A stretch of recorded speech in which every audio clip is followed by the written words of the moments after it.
আজ ভারতের জনতা পার্টির সাথে যুক্ত হলেন শেখ সাদ্দাম হোসেন, শেখ ইয়াসিন। ওনারা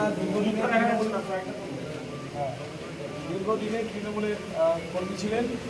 ওনারা এটা ধরুন ওনাদের নেতৃত্বে 15 জন আজকে বিজেপিতে যোগ দিয়েছে। भारत माता की भारत माता की बीजेपी बीजेपी बीजेपी जिंदाबाद नरेंद्र मोदी जिंदाबाद अमित शाह নম্বর অঞ্চলে শেখ সাদ্দাম হোসেন আর শেখ ইয়াসিন ওনারা 15 জনকে নিয়ে জয়েন করেছে। তো ওনাদেরকে বিজেপি পরিবারে আমরা স্বাগত জানাচ্ছি। সাদ্দাম বাবু তো জয়েন করলে রাষ্ট্রবাদী একটু জোরে বলুন, একটু জোরে বলুন। এখানে মুসলিম হিন্দু বলে কিছু নাই।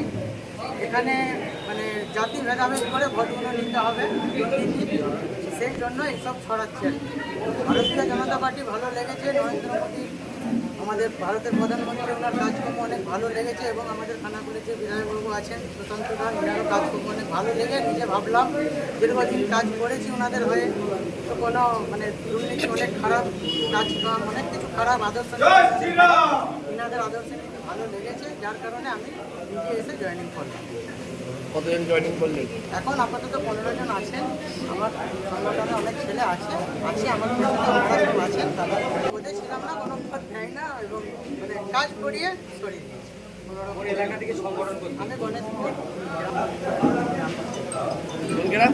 গণেশপুর। भारत माता